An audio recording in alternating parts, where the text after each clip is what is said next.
Assalamualaikum and hi to everyone. My name is Nur Ashki Binti Al-Azmi. So today I will explain about the Islamic economic issues and problems in China.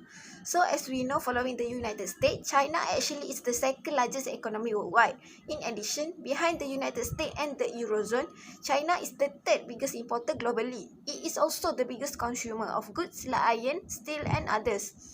Although China has made significant contribution to the management of the public health system in response to the COVID-19 pandemic, there are still certain areas that might be improved.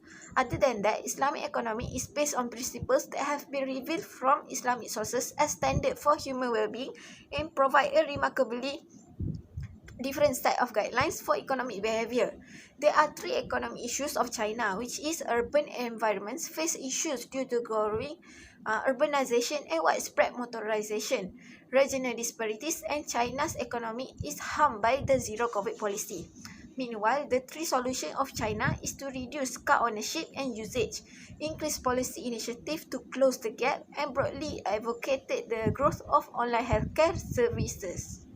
So next, I'm going to talk about the first issue in China, which is urban environments face issues due to growing urbanization and widespread motorization that led to alarming increases in traffic congestion, traffic deaths and injuries accompanied by the urban sprawl in the mega city areas.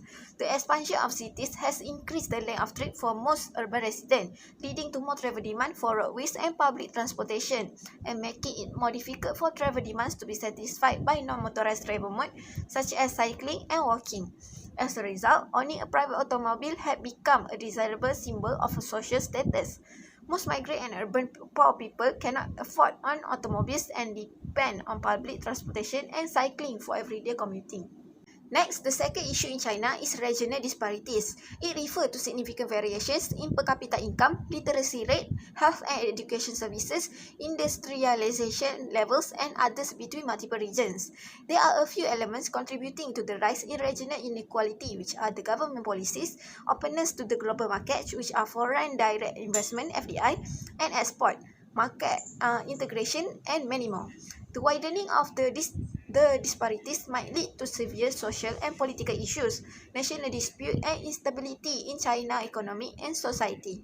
Next, the last issue is China economy is harmed by the zero-COVID policy. Strict COVID-19 measures to curb Omicron driver outbreaks, including mass tests, curfews, travel restriction, and quarantine measures have hit economic activities as well as social life. The National Bureau of Statistics (UIB) report that the value-added output of industrial businesses with an annual turnover about 2.94 million is decreased by 2.9% in April compared to the same month last year.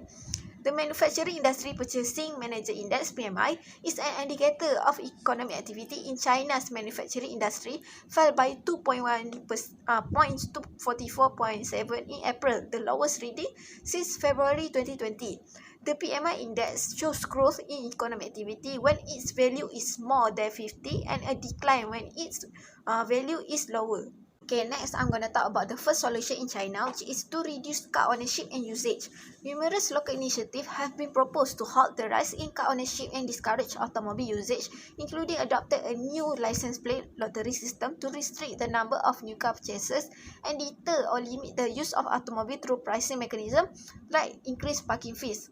For example, the hourly parking rate in Beijing Central Business District climbed from US 0.60 in 2002 to US 2.20. Not only that, they also further encourages commuters to take advantage of the park and ride services and lower the transit fare to encourage more people to use public transportation. This is helpful, especially for the urban poor. As a result, this measure will enhance demand for public transportation but also reducing the rate of rising automobile ownership.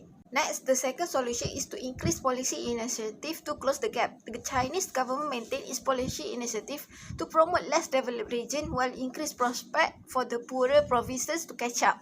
The central government has been investing heavily in transportation infrastructure, especially railways and expressways to link the inner provinces with the richer coastal provinces.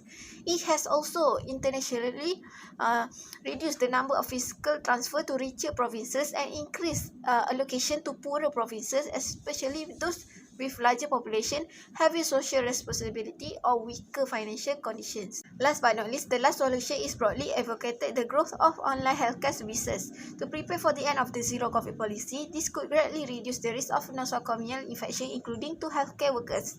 With more than 239 million users and more than 1,600 online hospitals built by June 2021, mainland China has laid a strong basis for the quick growth of online healthcare services. In conclusion, China had a lot of economic issues that can be improved by changing its policy, and they also effectively contained the pandemic spread, discovered efficient preventative and control strategies for travel, and collected extensive expertise in health administration. Lastly, the exclusion of the topic related in the subject is Chapter 6. In distribution, the tools are to eliminate extreme inequalities. China's investment in infrastructure to link various regions, promote economic growth in large regions, and reduce regional gaps. Furthermore, in Chapter 7, the role of the state in the economy in which the government is responsible provides welfare to citizens by providing physical, material, and social needs. China has been provided by public transport, healthcare, as well as many other goods and services. So that's all from me. Thank you.